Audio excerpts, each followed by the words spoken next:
नमस्ते। मुझे खुशी है कि आप एक लंबी कहानी, कुछ रोमांटिक कहानियाँ और कुछ अच्छे विचार सुनना चाहते हैं।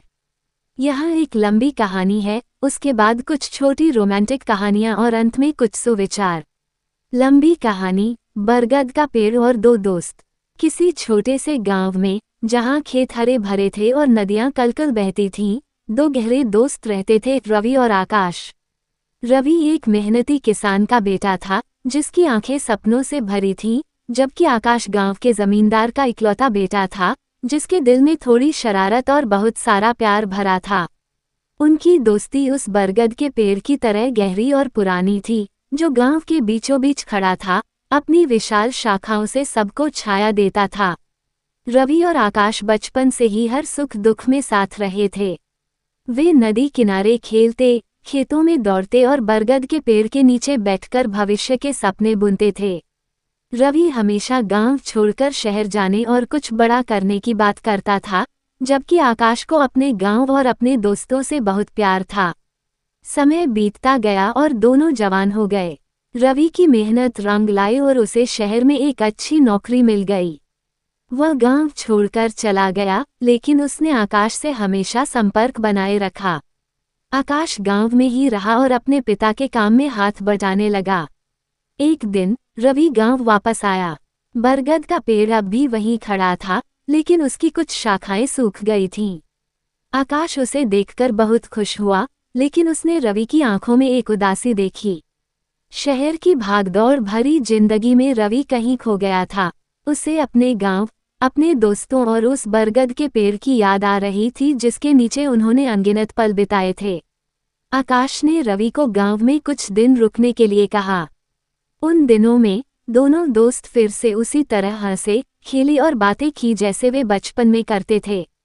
रवि को धीरे धीरे एहसास हुआ कि असली खुशी बड़े शहरों की चकाचौंध में नहीं, बल्कि अपने जड़ों से जुड़े रहने और अपनों के बीच रहने में है। जब रवि वापस शहर जाने लगा, तो आकाश ने उसे बरगद के पेड़ की एक छोटी सी पत्ती दी। उसने कहा, ये तुम्हें हमेशा हमारी दोस्ती और हमारे गांव की याद दिलाती रहेगी। रवि ने उस पत्ती को अपनी डायरी में रख लिया और वादा किया कि वह जल्द ही वापस आएगा। उस दिन के बाद रवि ने अपने जीवन में एक नया संतुलन बनाया। उसने शहर में अपना काम जारी रखा, लेकिन वह अक्सर गांव आता रहा। बरगद का पेड़ आज भी गांव के बीचों बीच खड़ा है, जो रवि और आकाश की अटूट दोस्ती की कहानी कहता है, एक ऐसी दोस्ती जो समय और दूरी के बावजूद कभी कम नहीं हुई। छोटी रोमांटिक कहानियाँ। तारांकन पहली बारिश। रिया कॉलेज के बाद बस स्टॉप पर खड़ी थी। अचानक तेज बारिश शुरू हो गई। उसके पास छाता नहीं था। तभी एक लड़का, जिसके हाथ में एक बड़ी सी छतरी थी, उसके पास आया और मुस्कुराकर बोला, क्या मैं आपको छोड़ सकता हूँ?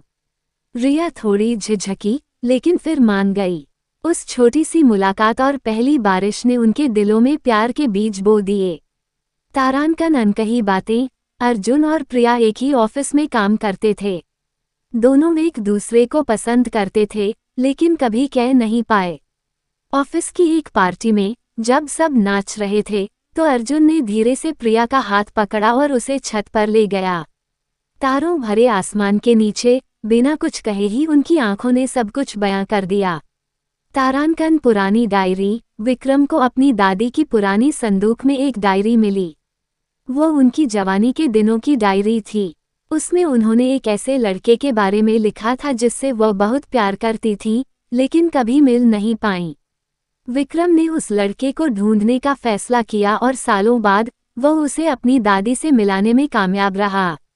ये सिर्फ एक मुलाकात नहीं थी, बल्कि एक अधूरे प्यार की खूबसूरत कहानी का समापन था।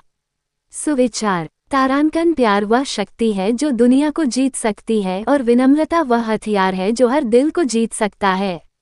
तारांकन सच्ची दोस्ती अनमोल होती है, इसे कभी हल्के में न लें। तारांकन खुशी छोटी छोटी चीजों में छिपी होती है, बस उसे महसूस करने की जरूरत है। तारांकन जीवन एक यात्रा है, हर पल का आनंद लें। तारांकन कभी हार न माने, क्योंकि अगली कोशिश ही आपको सफलता दिला सकती है। मुझे उम्मीद है कि आपको ये लंबी कहानी, रोमांटिक कहानियाँ और सुविचार पसंद आए होंगे। क्या आप कुछ और सुनना चाहेंगे?